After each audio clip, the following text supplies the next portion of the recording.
ओम श्री रुद्राय नमः।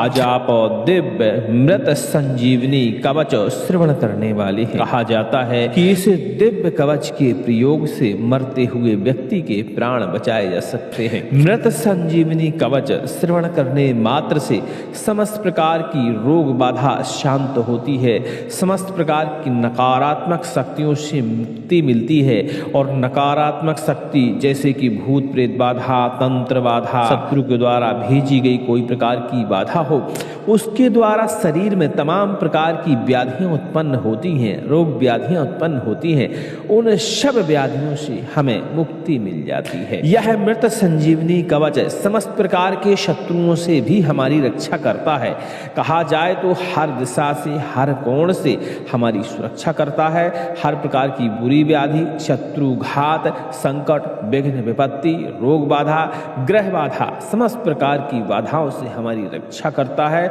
और हमें भगवान भोलेनाथ की कृपा की भी प्राप्ति होती है। चलिए इस दिव्य कवच को श्रवण करते हैं, जो कि हमने पूरे 5 बार आपको श्रवण करने के लिए उपलब्ध कराया है। भगवान भोलेनाथ का ध्यान करिए और इस कवच को लगातार श्रवण करिए। प्रार्थना करिए कि समस्त प्रकार के कष्ट, संकट दूर हो जाए। सुनते रहिए। ओम रथ संजीवन कवचम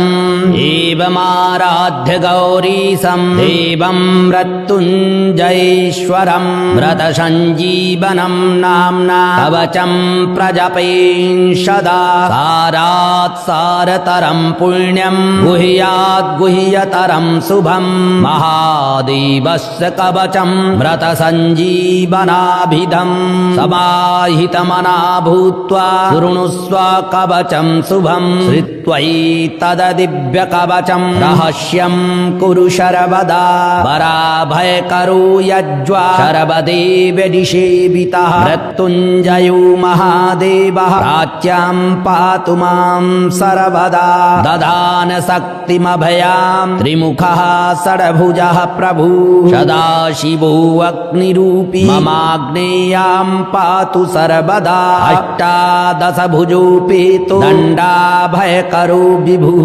यमरूपी महादेवो दक्षिणस्यां सदावतु भङ्गाभयकरो धीरो रक्षो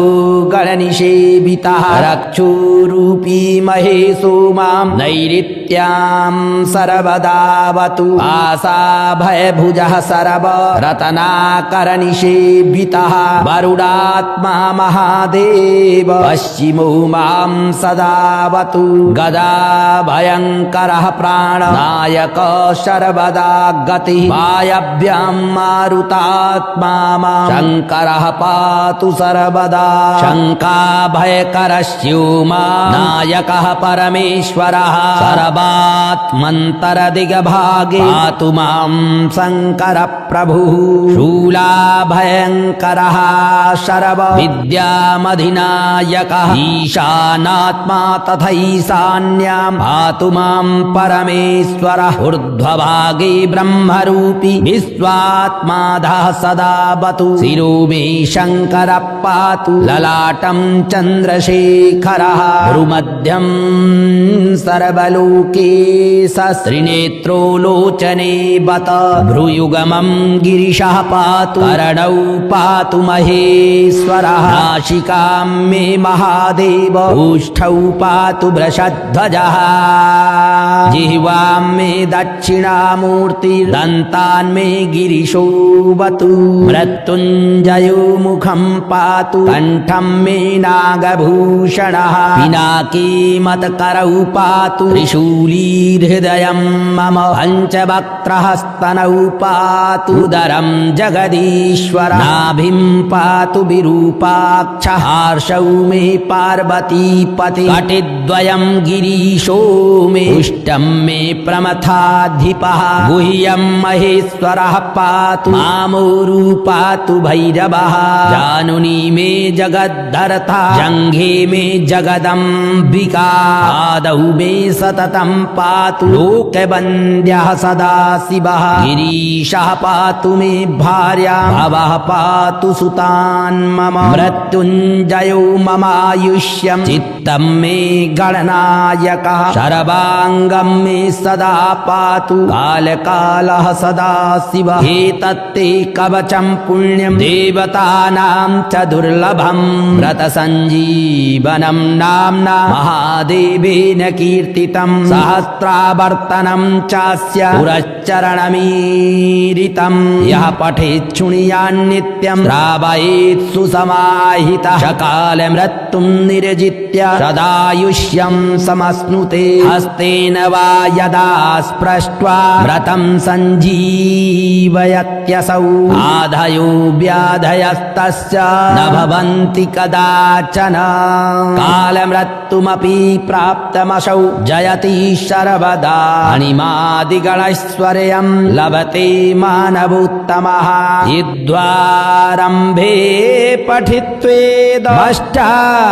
पठित्वेदष्टाविंशतिवारकम् युद्धमध्ये स्थिता शत्रु सद्यः सर्वैर्न दृश्यते न ब्रह्मादीनि चास्त्राणि क्षयं कुर्वन्ति तस्य वै विजयं लभते देव युद्धमध्येऽपि सर्वदा प्रातरुत्थाय सततं यः पठेत् कवचं शुभम् अक्षयं लभते सौख्यमिह लोके परत्र च सर्वव्याधिविनिर्मुक्तः सर्वरोगविवर्जितः अजरामरणो भूत्वा सदा षोडशवार्षिकः विचरत्यखिलान् लोकान् प्राप्य भोगांश्च दुर्लभान् तस्मादिदं महागोप्य कवचं समुदाहृतं व्रतसञ्जीवनं नाम्ना देवतैरपि दुर्लभम् ॐ वसिष्ठप्रणन्तं व्रतसञ्जीवनकवचं सम्पूर्णम् व्रतसञ्जीवनकवचम् एवमाराध्य गौरीशं देवं मृत्युञ्जयेश्वरं व्रतसञ्जीवनं नाम्ना कवचं प्रजपेन् सदा सारात् सारतरं पुण्यं गुह्यात् गुह्यतरं शुभं महादेवस्य कवचं व्रतसञ्जीवनाभिधं समाहितमना भूत्वा शृणुष्व कवचं शुभं श्रुत्वैतद्दिव्यकवचं रहस्यं कुरु सर्वदा पराभयकरो यज्वा सर्वदेवनिषेवितः मृत्युञ्जयो महादेवः प्राच्यां पातु मां सर्वदा दधान शक्तिमभयां त्रिमुखः षड्भुजः प्रभुः सदाशिवो अग्निरूपी ममाग्नेयां पातु सर्वदा अष्टादशभुजोपेतो दण्डाभयकरो विभुः यमरूपी महादेवो दक्षिणस्यां सदावतु भङ्गाभयकरो धीरो रक्षो गणनिषेवितः रक्षोरूपी महेशो मां नैऋत्यां सर्वदावतु आशाभयभुजः सर्व रत्नाकरनिषेवितः वरुडात्मा महादेव पश्चिमो मां सदावतु गदा भयङ्करः प्राणनायक सर्वदा गतिः वायव्यां मारुतात्मा मां शङ्करः पातु सर्वदा शङ्काभयकरस्यो नायकः परमेश्वरः सर्वात्मन्तरदिगभागे पातु मां शङ्कर प्रभुः शूलाभयङ्करः सर्व विद्यामधिनायकः ईशानात्मा तथैशान्यां पातु मां परमेश्वरः ऊर्ध्वभागे ब्रह्मरूपी विश्वात्माधः सदावतु शिरो मे शङ्कर पातु ललाटं चन्द्रशेखरः भ्रुमध्यं सर्वलोके सस्त्रिनेत्रो लोचने बत भ्रुयुगमं गिरिशः पातु करणौ पातु महेश्वरः नासिकां मे महादेव ओष्ठौ पातु वृषध्वजः जिह्वां मे दक्षिणामूर्तिर्दन्तान् मे गिरिशोऽवतु मृत्युञ्जयो मुखं पातु कण्ठं मे नागभूषणः पिनाकी मत्करौ पातु त्रिशूलीर्हृदयं मम पञ्चवक्त्रहस्तनौ पातु उदरं जगदीश्वर नाभिं पातु विरूपाक्षः पार्श्वौ मे पार्वतीपति कटिद्वयं गिरीशो मे उष्टं मे प्रमथाधिपः गुह्यं महेश्वरः पातु मामोरु पातु भैरवः जानुनी मे जगद्धर्ता जङ्घे मे जगदम्बिका आदौ मे सततं पातु लोकवन्द्यः सदा शिवः गिरीशः पातु मे भार्या भवः पातु सुतान् मम मृत्युञ्जयो ममायुष्यं चित्तं मे गणनायकः शर्वाङ्गं मे सदा पातु कालकालः सदा शिवः एतत्ते कवचं पुण्यं देवतानां च दुर्लभं व्रतसञ्जीवनं नाम्ना महादेवेन कीर्तितं सहस्रावर्तनं चास्य पुरश्चरणमीरितं यः पठेत् शृणुयान्नित्यं श्रावयेत् सुसमाहितः सकाल मृत्युं निर्जित्य सदायुष्यं समश्नुते हस्तेन वा यदा स्पृष्ट्वा व्रतं सञ्जीवयत्यसौ आधयो व्याधयस्तस्य न भवन्ति कदाचन कालमृत्युमपि प्राप्तमसौ जयति सर्वदा अणिमादिगणैश्वर्यं लभते मानवोत्तमः युद्धारम्भे पठित्वेदष्टाविंशतिवारकम् युद्धमध्ये स्थितः शत्रुः सद्यः सर्वैर्न दृश्यते न ब्रह्मादीनि चास्त्राणि क्षयं कुर्वन्ति तस्य वै विजयं लभते देव युद्धमध्येऽपि सर्वदा प्रातरुत्थाय सततं यः पठेत् कवचं शुभम् अक्षयं लभते सौख्यमिह लोके परत्र च सर्वव्याधिविनिर्मुक्तः सर्वरोगविवर्जितः अजरामरणो भूत्वा सदा षोडशवार्षिकः विचरत्यखिलान् लोकान् प्राप्य भोगांश्च दुर्लभान् तस्मादिदं महागोप्य कवचं समुदाहृतं व्रतसञ्जीवनं नाम्ना देवतैरपि दुर्लभम् ॐ वसिष्ठप्रणन्तं व्रतसञ्जीवनकवचं सम्पूर्णम् व्रतसञ्जीवनकवचम् एवमाराध्य गौरीशं देवं मृत्युञ्जयेश्वरं व्रतसञ्जीवनं नाम्ना कवचं प्रजपेन्सदा सारात् सारतरं पुण्यं गुह्यात् गुह्यतरं शुभं महादेवस्य कवचं व्रतसञ्जीवनाभिधं समाहितमना भूत्वा शृणुस्व कवचं शुभं श्रुत्वैतद्दिव्यकवचं रहस्यं कुरु सर्वदा पराभयकरो यज्वा सर्वदेव निषेवितः मृत्युञ्जयो महादेवः प्राच्यां पातु मां सर्वदा दधान शक्तिमभयां त्रिमुखः षड्भुजः प्रभु सदाशिवो अग्निरूपी ममाग्नेयां पातु सर्वदा अष्टादशभुजोपेतो दण्डाभयकरो विभुः यमरूपी महादेवो दक्षिणस्यां सदावतु भङ्गाभयकरो धीरो रक्षो गणनिषेवितः रक्षोरूपी महेशो मां नैऋत्यां सर्वदावतु आशाभयभुजः सर्व रत्नाकरनिषेवितः वरुडात्मा महादेव पश्चिमो मां सदावतु गदा भयङ्करः प्राणनायक सर्वदा गतिः वायव्यां मारुतात्मा मां शङ्करः पातु सर्वदा शङ्काभयकरस्योमा नायकः परमेश्वरः सर्वात्मन्तरदिगभागे पातु मां शङ्कर प्रभुः शूलाभयङ्करः सर्वविद्यामधिनायकः ईशा प्रधानात्मा तथैशान्यां पातु मां परमेश्वरः ऊर्ध्वभागे ब्रह्मरूपी विश्वात्माधः सदा बतु शिरो मे शङ्करः पातु ललाटं चन्द्रशेखरः भ्रुमध्यं सर्वलोकेश त्रिनेत्रो लोचने बत भ्रूयुगमं गिरिशः पातु करणौ पातु महेश्वरः नासिकां मे महादेव ओष्ठौ पातु वृषध्वजः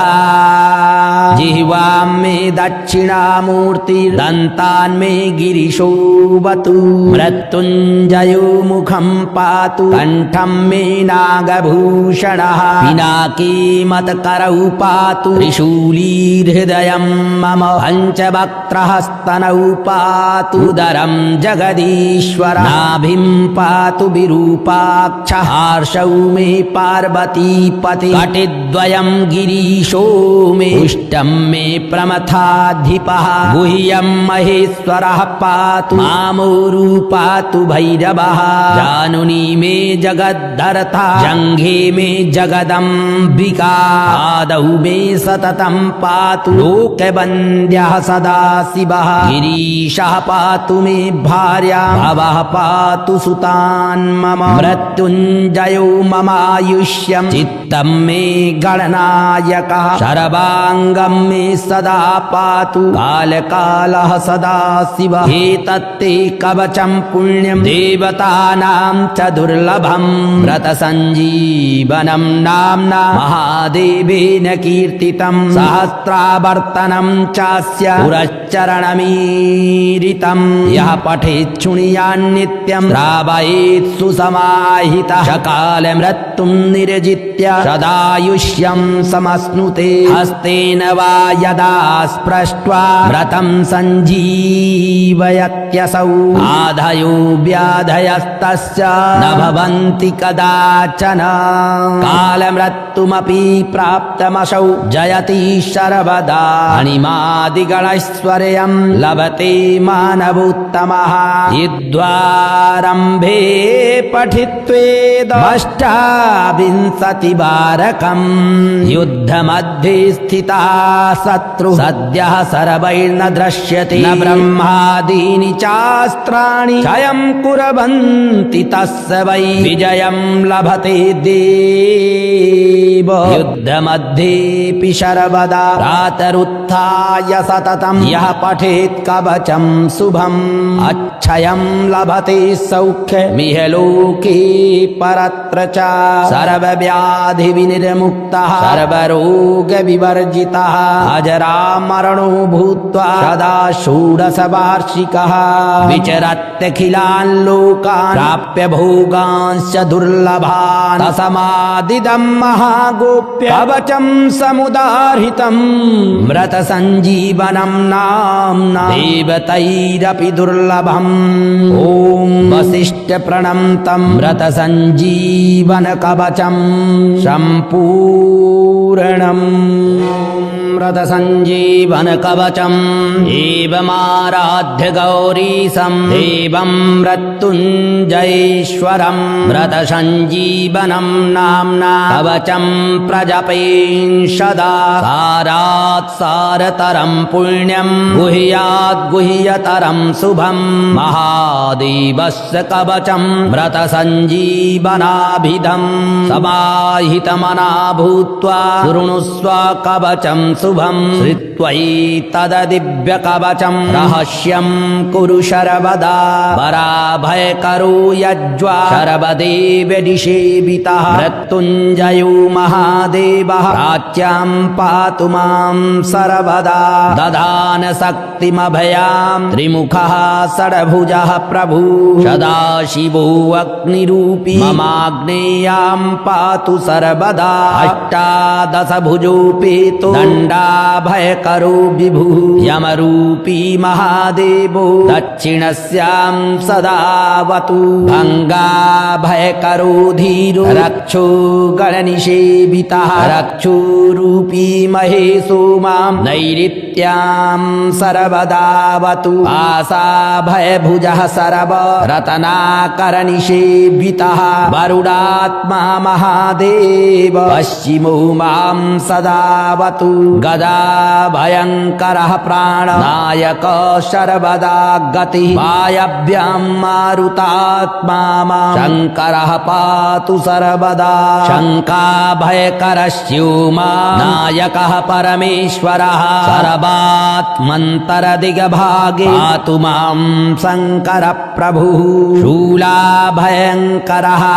सर्व विद्यामधिनायकः ईशानात्मा तथैशान्यां पातु मां परमेश्वरः ऊर्ध्वभागे ब्रह्मरूपी विश्वात्माधः सदावतु शिरो मे शङ्करः पातु ललाटं चन्द्रशेखरः भ्रुमध्यं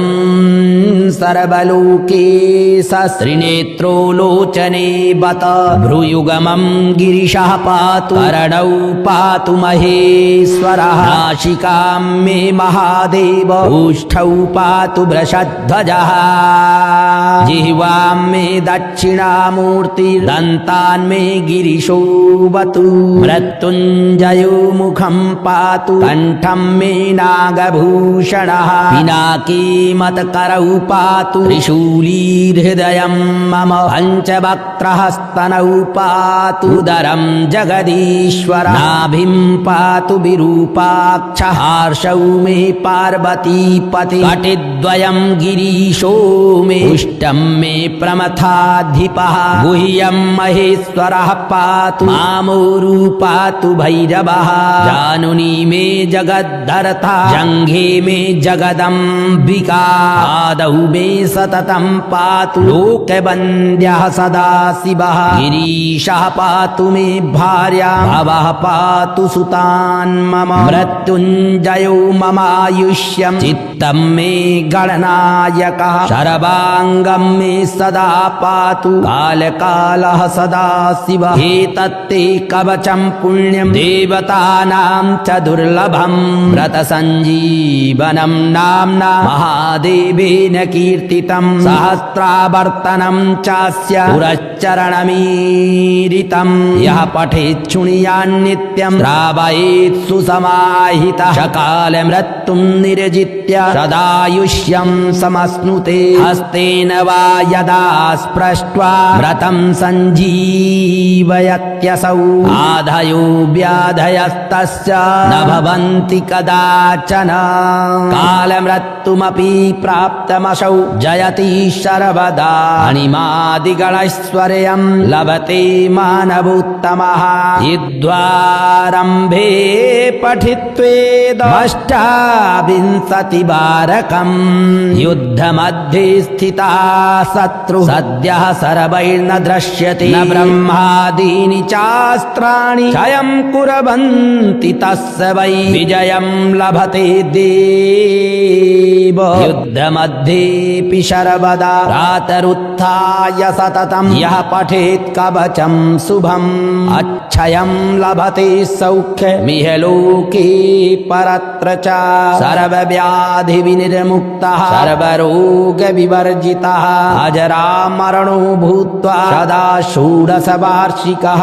विचरत्यखिलान् लोकान् प्राप्य भोगांश्च दुर्लभान् असमादिदं महागोप्य कवचं समुदाहृतं मृतसञ्जीवनं नाम्ना देवतैरपि दुर्लभम् ॐ वसिष्ठप्रणन्तं मृतसञ्जीवनकवचं सम्पूर्णम् मृतसञ्जीवनकवचम् एवमाराध्य गौरीशं देवं मृत्युञ्जयेश्वरं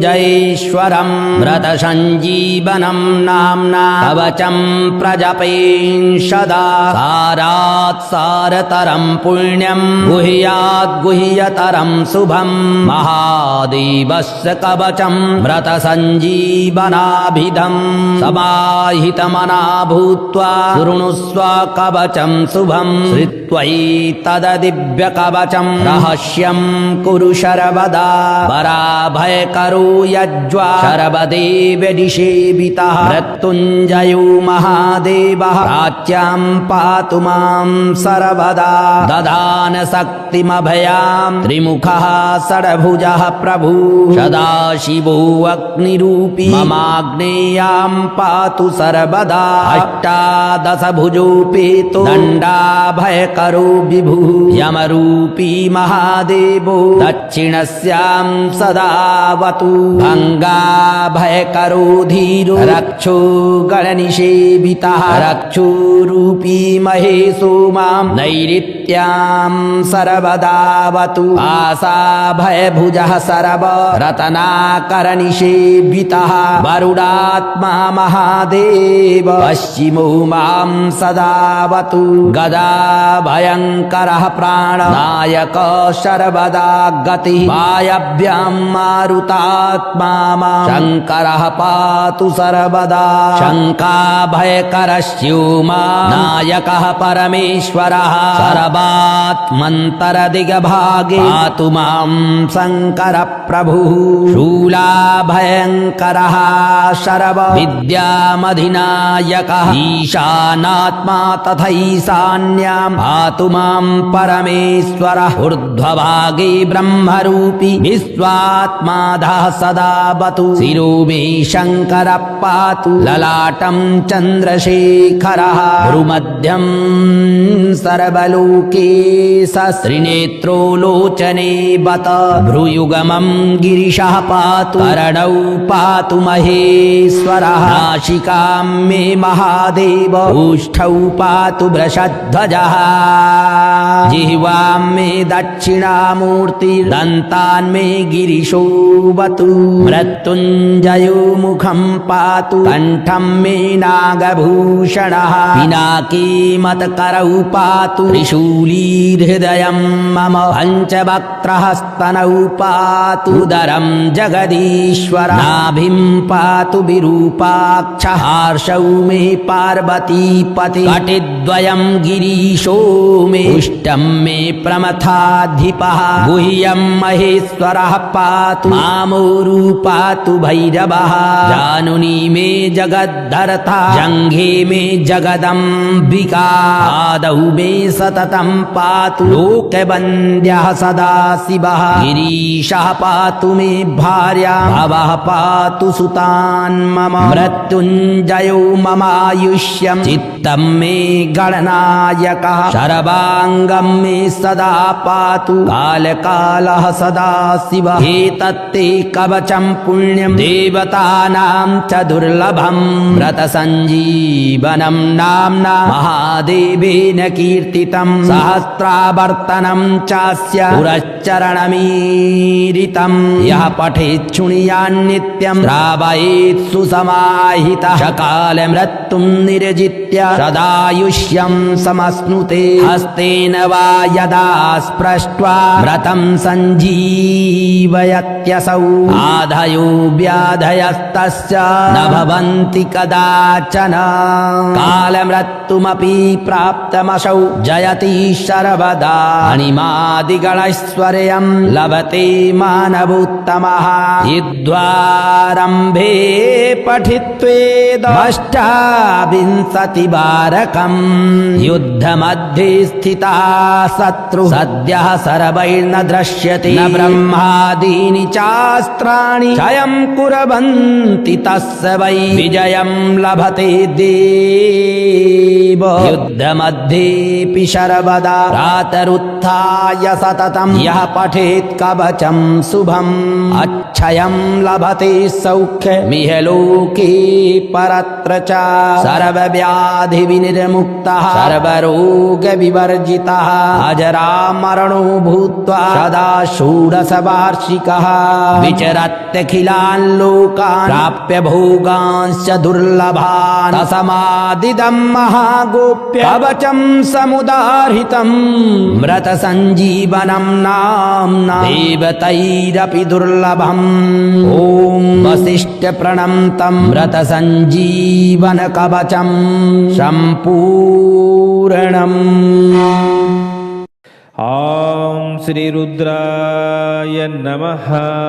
आज आप दिव्य मृत संजीवनी कवच श्रवण करने वाले हैं। कहा जाता है कि इस दिव्य कवच के प्रयोग से मरते हुए व्यक्ति के प्राण बचाए जा सकते हैं। मृत संजीवनी कवच श्रवण करने मात्र से समस्त प्रकार की रोग बाधा शांत होती है, समस्त प्रकार की नकारात्मक शक्तियों से मुक्ति मिलती है और नकारात्मक शक्ति जैसे कि भूत प्रेत बाधा, तंत्र बाधा, शत्रु के द्वारा भेजी गई कोई प्रकार की बाधा हो, उसके द्वारा शरीर में तमाम प्रकार की व्याधियां उत्पन्न होती हैं, रोग व्याधियां उत्पन्न होती हैं, उन सब व्याधियों से हमें मुक्ति मिल जाती है। यह मृत संजीवनी कवच समस्त प्रकार के शत्रुओं से भी हमारी रक्षा करता है। कहा जाए तो हर दिशा से, हर कोण से हमारी सुरक्षा करता है। हर प्रकार की बुरी व्याधि, शत्रु घात, संकट, विघ्न, विपत्ति, रोग बाधा, ग्रह बाधा, समस्त प्रकार की बाधाओं से हमारी रक्षा करता है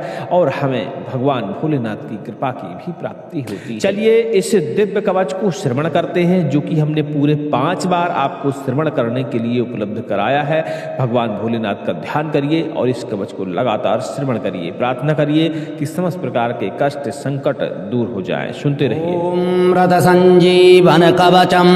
एवमाराध्य गौरीशम् देवं मृत्युञ्जयेश्वरम् मृत संजीवनं नाम्ना कवचं प्रजपेन्सदा सारात् सारतरं पुण्यं गुह्यात् गुह्यतरं शुभं महादेवस्य कवचं मृत संजीवनाभिधम् समाहितमना भूत्वा शृणुष्व कवचं शुभं श्रुत्वैतद्दिव्य कवचं रहस्यं कुरु सर्वदा वराभयकरो यज्वा सर्वदेव निषेवितः मृत्युञ्जयो महादेवः प्राच्यां पातु मां सर्वदा ददान शक्तिमभयां त्रिमुखः षड्भुजः प्रभु सदाशिवो अग्निरूपी ममाग्नेयां पातु सर्वदा अष्टादशभुजोपेतो दण्डाभयकरो विभुः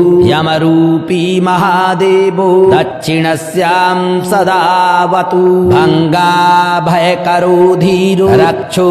गणनिषेवितः रक्षोरूपी महेशो मां नैऋत्यां सर्वदावतु आशाभयभुजः सर्व रत्नाकरनिषेवितः वरुडात्मा महादेव पश्चिमो मां सदावतु गदाभयङ्करः प्राणनायक सर्वदा गतिः वायव्यां मारुतात्मा मां शङ्करः पातु सर्वदा शङ्काभयकरस्यो नायकः परमेश्वरः सर्वात्मन्तरदिग्भागे पातु मां शङ्कर प्रभुः शूलाभयङ्करः सर्व विद्यामधिनायकः ईशानात्मा तथैशान्यां पातु मां परमेश्वरः ऊर्ध्वभागे ब्रह्मरूपी विश्वात्माधः सदावतु शिरो मे शङ्कर पातु ललाटं चन्द्रशेखरः भ्रुमध्यं सर्वलोके सस्त्रिनेत्रो लोचने बत भ्रुयुगमं गिरिशः पातु करणौ पातु महेश्वरः नासिकां मे महादेव ओष्ठौ पातु वृषध्वजः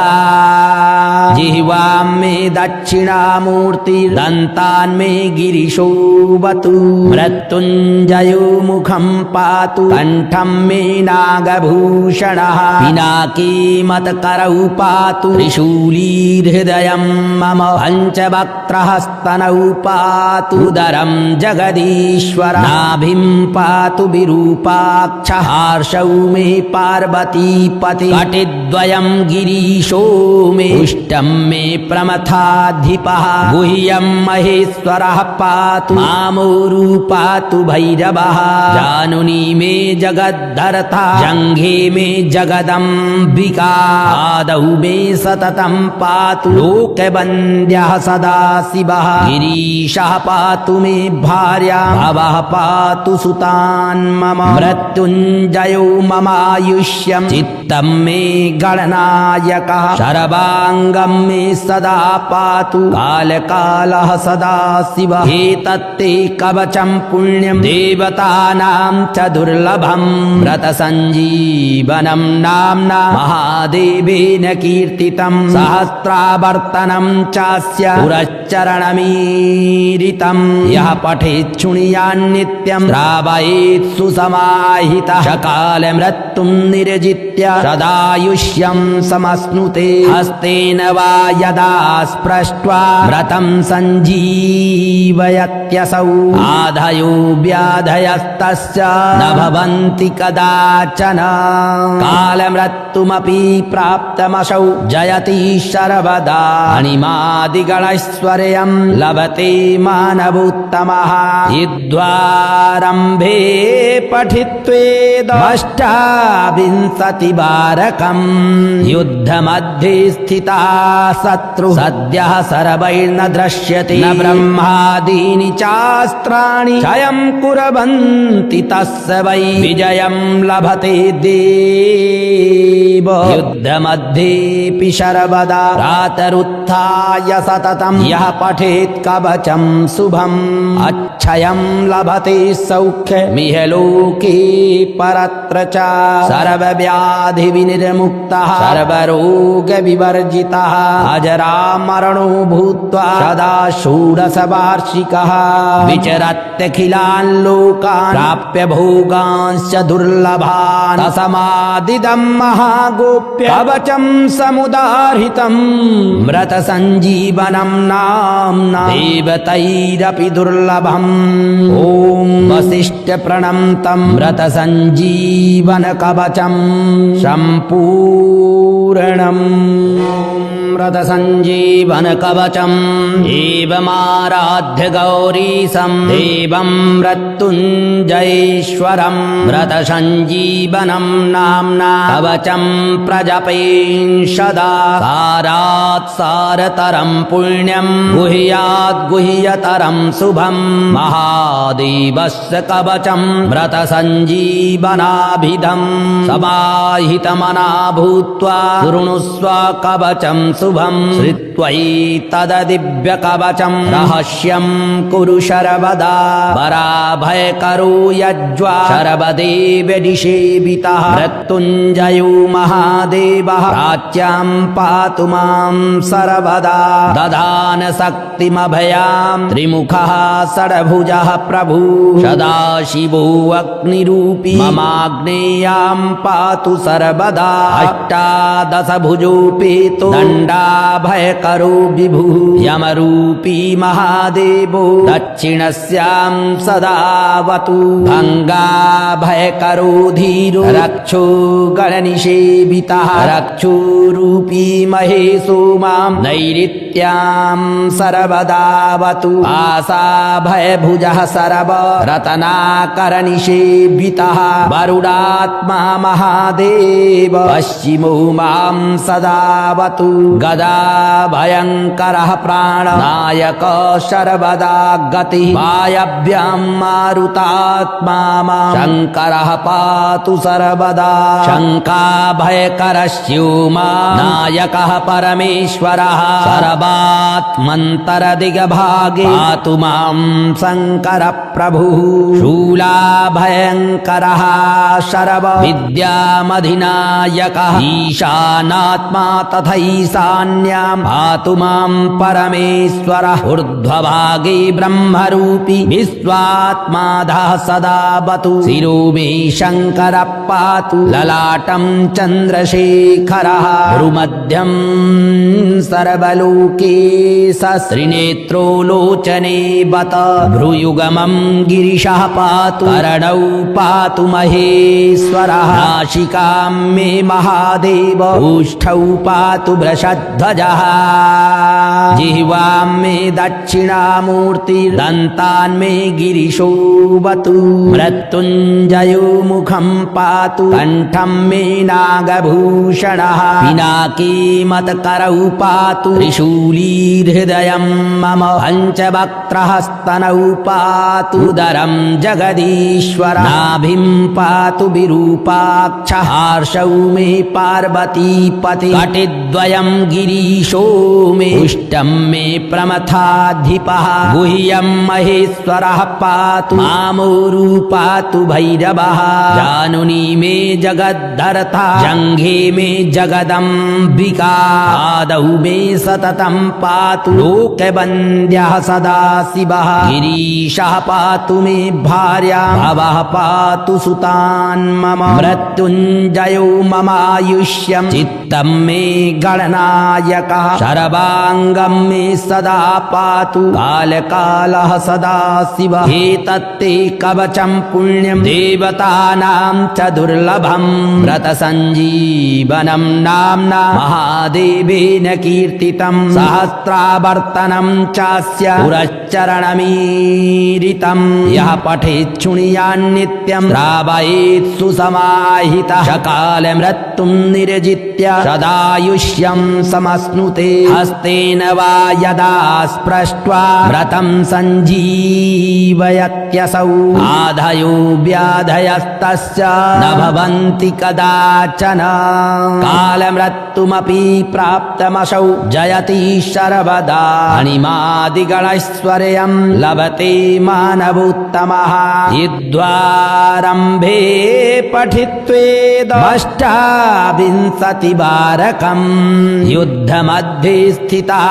शत्रु सद्यः सर्वैर्न दृश्यते न ब्रह्मादीनि चास्त्राणि क्षयं कुर्वन्ति तस्य वै विजयं लभते देव युद्धमध्येऽपि सर्वदा प्रातरुत्थाय सततं यः पठेत् कवचं शुभम् अक्षयं लभते सौख्यमिह लोके परत्र च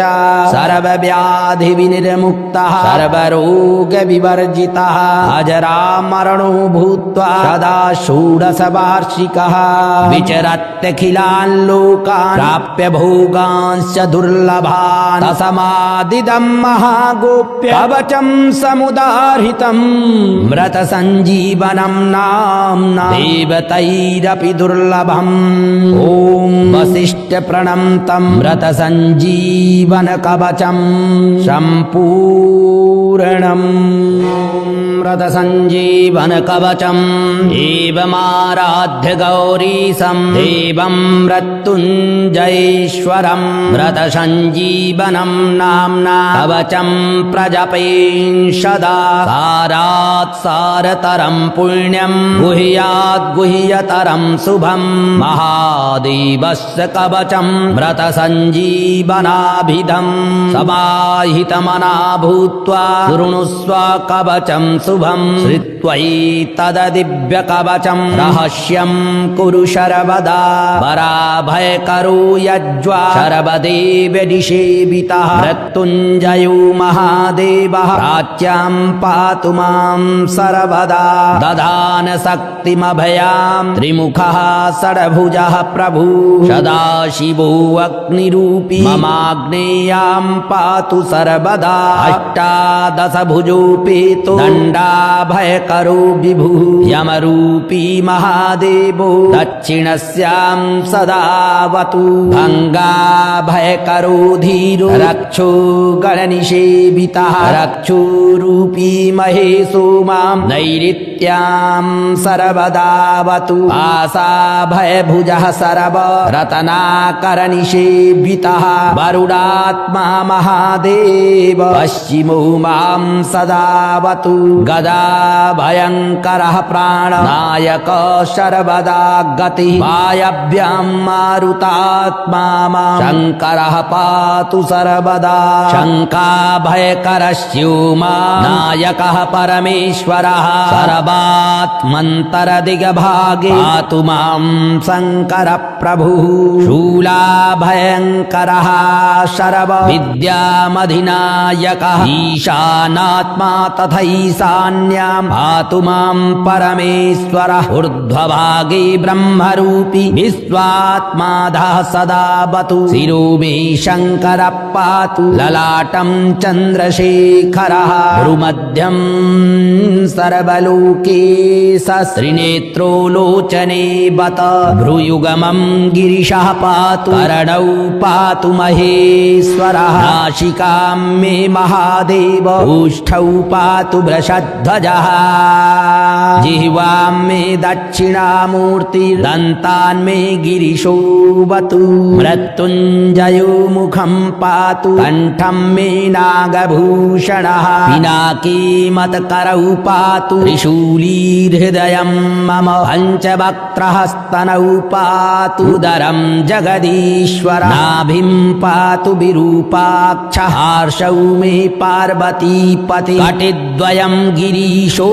मे उष्टं मे प्रमथाधिपः गुह्यं महेश्वरः पातु मामोरु पातु भैरवः जानुनी मे जगद्धर्ता जङ्घे मे जगदम्बिका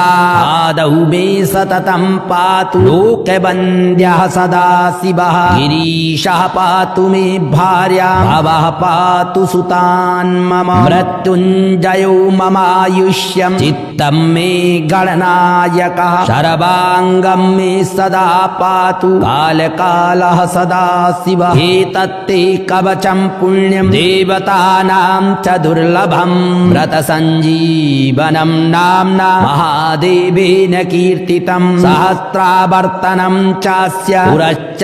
पुरश्चरणमीरितं यः पठेत् शृणुयान्नित्यं श्रावयेत् सुसमाहितः सकाल मृत्युं निर्जित्य सदायुष्यं समश्नुते हस्तेन वा यदा स्पृष्ट्वा व्रतं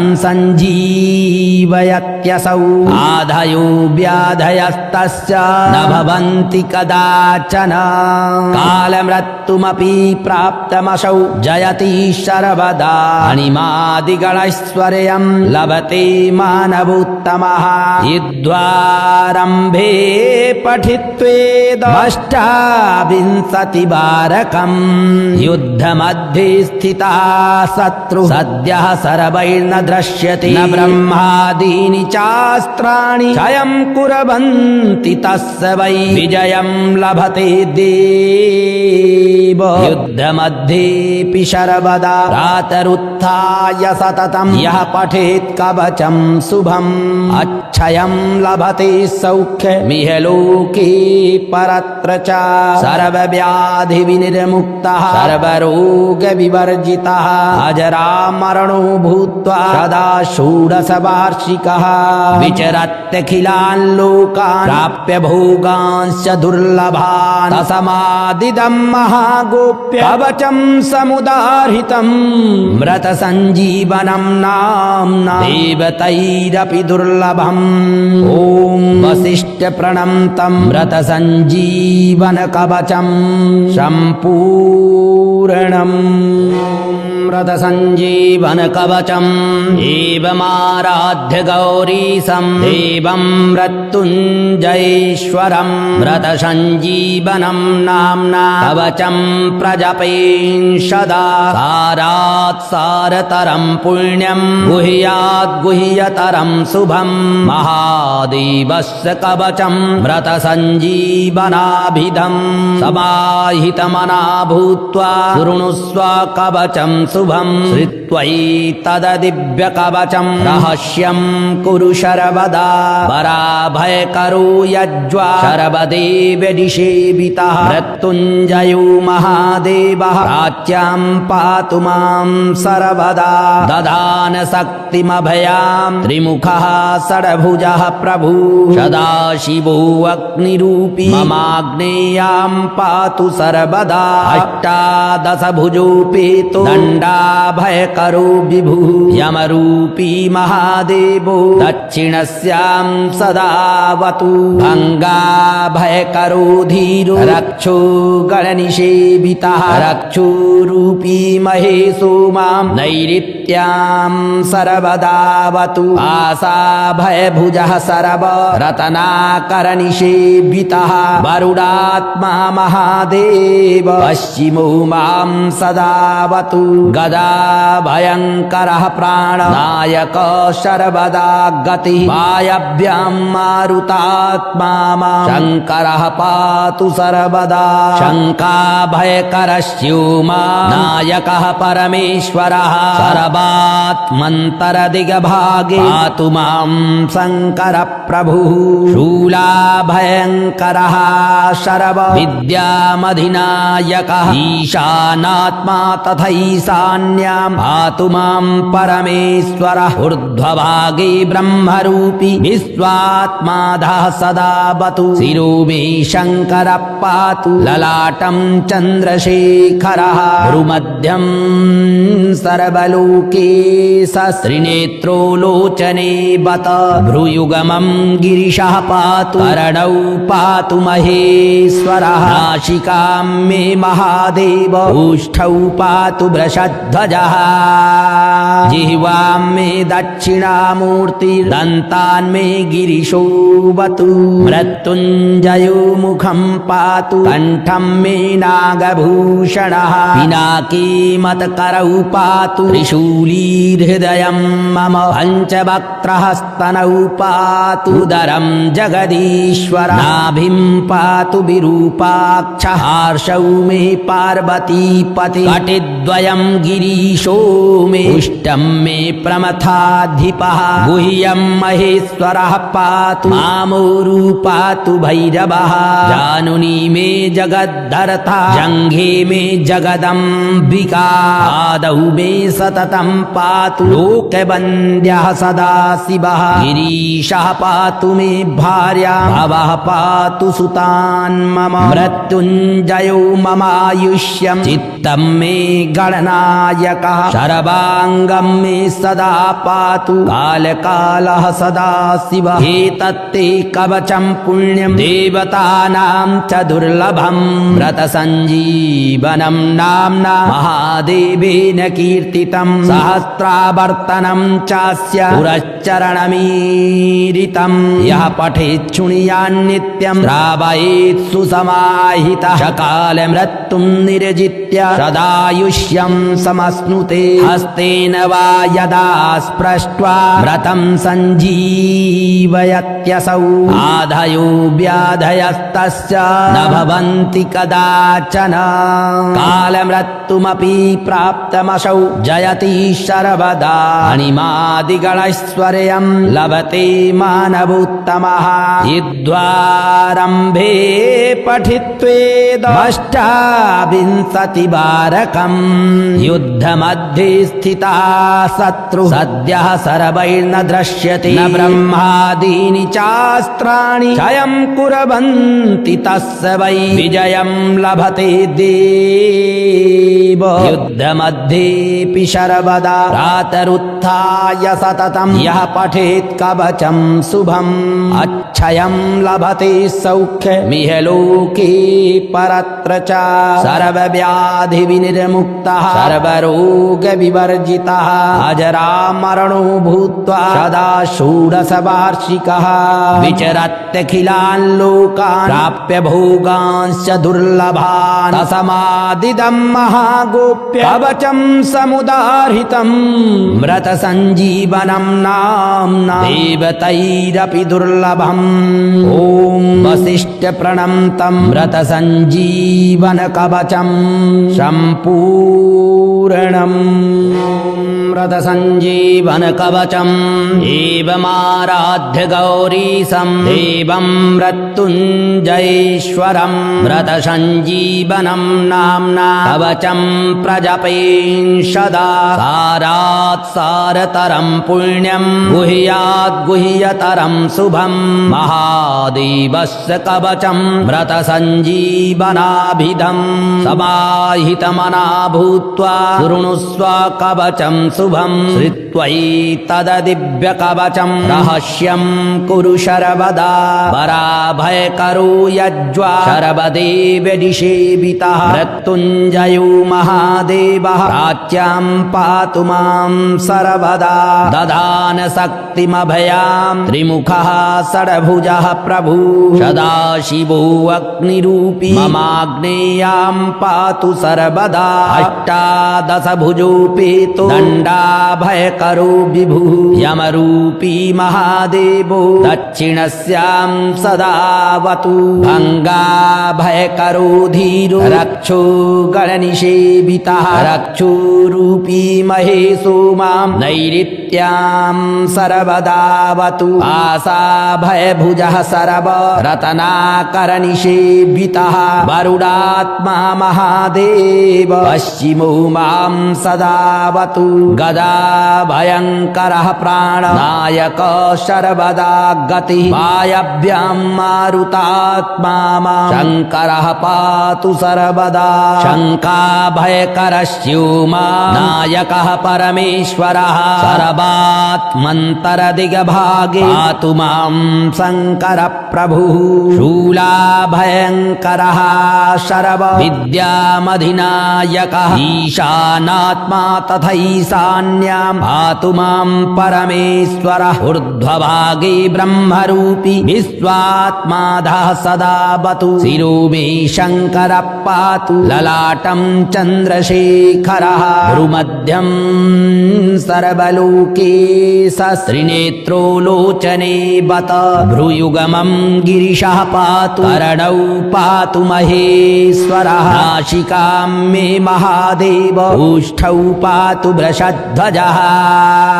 जिह्वां मे दक्षिणामूर्तिर्दन्तान् मे गिरिशोऽवतु मृत्युञ्जयो मुखं पातु कण्ठं मे नागभूषणः पिनाकी मतकरौ पातु त्रिशूलीहृदयं मम पञ्चवक्त्रहस्तनौ पातु उदरं जगदीश्वर नाभिं पातु विरूपाक्षः हार्षौ मे पार्वतीपति कटिद्वयं गिरीशो मे उष्टं मे प्रमथाधिपः गुह्यं महेश्वरः पातु मामोरु पातु भैरवः जानुनी मे जगद्धर्ता जङ्घे मे जगदम्बिका आदौ मे सततं पातु लोकवन्द्यः सदा शिवः गिरीशः पातु मे भार्या भवः पातु सुतान् मम मृत्युञ्जयो ममायुष्यं चित्तं मे गणनायकः सर्वाङ्गं मे सदा पातु कालकालः सदा शिवः एतत्ते कवचं पुण्यं देवतानां च दुर्लभं व्रतसञ्जीवनं नाम्ना महादेवेन कीर्तितं सहस्रावर्तनं चास्य पुरश्चरणमीरितं यः पठेत् शृणुयान्नित्यं श्रावयेत् सुसमाहितः सकाल मृत्युं निर्जित्य सदायुष्यं समश्नुते हस्तेन वा यदा स्पृष्ट्वा व्रतं सञ्जीवयत्यसौ आधयो व्याधयस्तस्य न भवन्ति कदाचन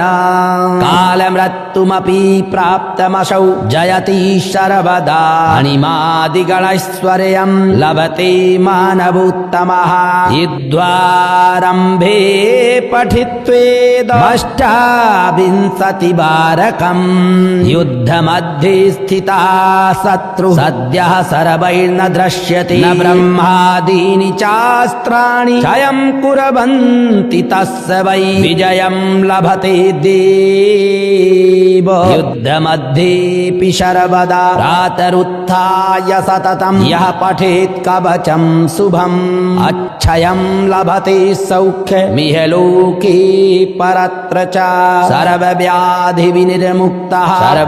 सर्वरोगविवर्जितः अजरामरणो भूत्वा सदा षोडशवार्षिकः विचरत्यखिलान् लोकान् प्राप्य भोगांश्च दुर्लभान् तस्मादिदं महागोप्य कवचं समुदाहृतं व्रतसञ्जीवनं नाम्ना देवतैरपि दुर्लभम् ॐ वसिष्ठप्रणन्तं व्रतसञ्जीवनकवचं सम्पूर्णम्।